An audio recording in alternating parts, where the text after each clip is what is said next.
Hey everyone, my name is Wes, and welcome back to another episode of Terror Talk where I discuss creepy clips online. I created this original horror music to add to the video, and I hope you enjoy it. Be sure to leave your own comments, and when you're done watching, check the description if you'd like to listen to my music without the commentary. Now let's get into it and have some fun.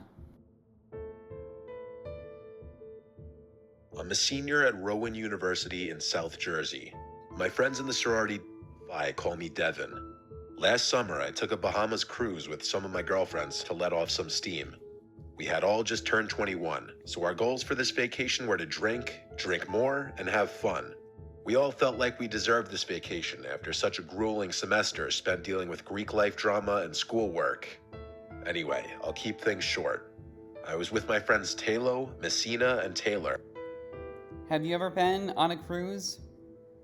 I never have, and I never really want to go on a cruise. I mean, maybe it would be fun, but I get seasickness pretty easily, and I've heard that on boats that big you don't really feel it. But I don't know, just something about a cruise has never really been that appealing to me. I have been on boats before, and every time it's not so much a great experience because of the seasickness, but let me know in the comments below if you've ever been on a cruise.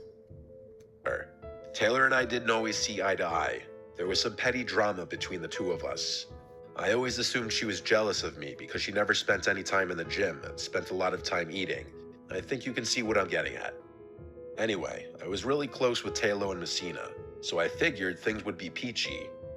The cruise line we had booked was Carnival, and it would be going to a couple of Bahamas islands before returning to New York City. The boat pulled into literally the first destination, called Paradise Island. Long story short, all four of us were really wasted at the bar, laughing and flirting with guys so they'd buy us drinks. It was actually really fun. At one point, Messina asked me if I would grab her a drink, so I did. I went up to the bar, ordered the drinks, and waited. Messina followed me to grab hers. The drinks came out, but I really wanted to take a selfie with her before we went back to our table. I pulled out my phone and took a couple selfies with the drinks. Just then, Talo called Messina over, and being as drunk as she went bounding off without me, leaving her drink behind. I didn't want someone to steal her drink, so I put my phone on the bar and grabbed her drink with my other hand. With both drinks, I made my way to where they were sitting and made fun of Messina for being so forgetful. Pretty soon after that, we had to start making our way back towards the boat. The literal second the boat pulled away, I started frantically searching for my phone. I felt like such an idiot. I had left it at the bar. I started crying. How can you be so stupid to leave your phone at a bar on a freaking cruise ship? Like, I know that you've been drinking and everything like that, but come on, like, I don't know. This would be a bad situation to leave your phone in a cruise ship like this, because literally anyone can take it. Knowing this would for sure ruin our trip. I wanted to jump overboard for losing my phone on the first day of the cruise. I pulled out my laptop to try and locate my phone's location. To my surprise, it wasn't on the island, but it was actually showing up as somewhere on the boat. It was hard to pinpoint exactly where its location was, but I was relieved to think that someone must have found it and returned it to the Lost and Found or something. I went up to Lost and Found, but they said no one had turned a phone in. Any relief I had was completely gone now. Why would someone take my phone if they weren't planning on returning it? I went back to my friends and cried about it again. Talo told me not to worry about it, and that I should just try enjoying the trip as best I could. So that's what I did. I didn't think about it for a whole day, which I was really proud of. You never realize how much time you actually spend on your phone. I kept going to take selfies or check social media, only to realize I had no way of doing so. The next day, though, while I was in the very front of the boat, I pulled my laptop out of my bag to check my phone's location just out of curiosity. To my surprise, it was almost right on top of me. I started looking around, but there were so many people. This is getting really creepy, huh? Like, she pulls out her laptop and the phone is like basically right there. I mean, that's just telling me that someone is stalking her, don't you? Like, why would her phone be right there, and why would they have it? Why wouldn't they turn it into Lost and Found? So, this is a creepy story, and it gets even creepier. So, let's see what happens next. Any one of them could have had my phone. I told my friends this, and they seemed as shocked as I was. All except Taylor. It looked like she was trying to hold back laughter. I started getting really annoyed when I noticed she found my situation funny. A few hours later, we found ourselves in the arcade at the back of the boat, messing around with the childish games and whatnot. Again, I pulled out my laptop, and once more, my phone's location was basically on top of me. Now I was furious. Whoever had my phone was following me around the boat. It had to be Taylor. That fatty thought this whole thing was a big joke. I confronted her, showing her proof. That fatty, I just think that's so funny. But yeah, this is getting really creepy now that the person who took her phone is basically following her. This is getting really creepy. Proof on my laptop. She insisted that she had no idea what happened to my phone, and it wasn't her fault that I was so stupid that I couldn't keep track of it. We started yelling at each other, and I said some pretty mean things. I made her empty her pockets and her purse, which she reluctantly did. My phone wasn't anywhere in sight, though. She called me an idiot again, smirking to herself. I stormed off by myself, tears streaming down my face. I spent the rest of my day in my room and refused to do anything with Taylor for the rest of the night. The next 2 days went by really fast. I refused to hang out with Taylor the whole time, and instead spent both days by myself, randomly checking my phone's location out of desperation. When I got back to my room that night, I noticed something weird. There was an envelope lying on the ground, like someone had slipped it under the door. It was a handwritten letter. I started reading, and I felt disgusted. Some random guy named Bart Vakinski had supposedly found my phone unlocked, went through it, realized how attractive I was, and wanted to confess his love for me.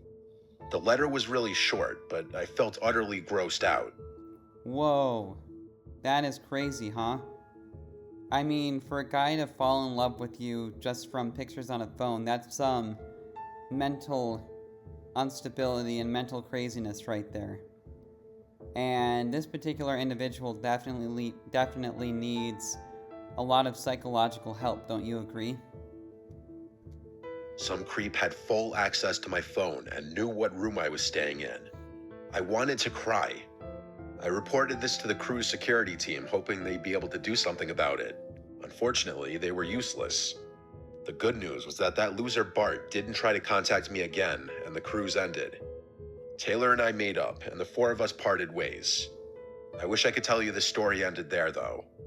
That same night, after my dad drove me home, I was up late watching reality TV on my laptop. That's when it hit me. Why not check my phone's location now? I was kicking myself for not having thought about that sooner. I pulled it up and waited for it to load. I stared in shock as I realized the little blue dot was showing up right on top of my house. My blood ran cold. Dang. What would you do in that situation? That would be just crazy, wouldn't it? I think that, honestly, this is one of the best stalker stories on this channel, on Mr. Nightmare's channel. And it's one of the best stalker stories, actually, I've heard in general. But, yeah, I just think this, this tops the cake, honestly, for creepy stalker stories, because it doesn't get much creepier than this, wouldn't you agree? I screamed, waking my family up. My dad burst into my room, realized what was going on, and sprinted outside in his bare feet, brandishing his hunting rifle. I followed close behind. My dad fired a shot into the air and screamed at the top of his lungs.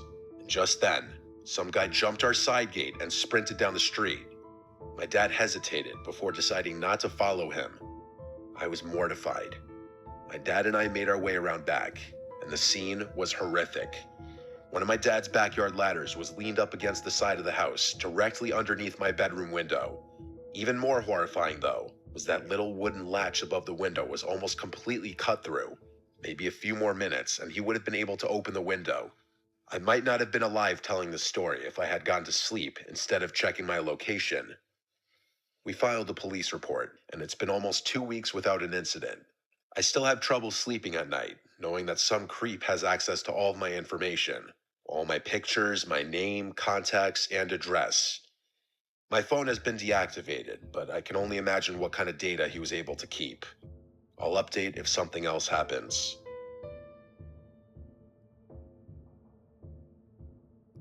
Yeah, that is a very, very sick individual.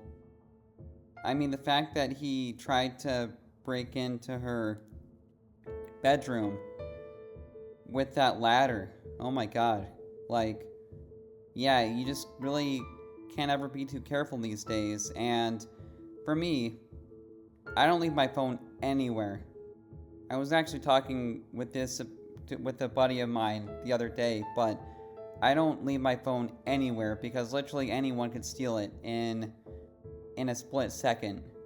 Like if you're walking through the grocery store and you leave your phone in that top part of the cart and you walk away from the cart for a minute, there's a good chance that it might be gone. Like don't leave it anywhere because it's just really not smart. So this is definitely a cautionary tale to never leave your phone anywhere, not even for a split second, because there are a lot of creeps out there, and I feel like this in particular is pretty rare, in my opinion, but it could still happen. You know, maybe not to this extreme, but stalking can definitely still happen, but more so what will most likely happen is that the phone will be stolen and you'll never see it again. And, you know, I couldn't imagine that with my phone. That would be a really shitty situation to be in. But, yeah, so this is definitely a cautionary tale, and this is definitely one of my favorite stories on Mr. Nightmare's channel, I'm not gonna lie.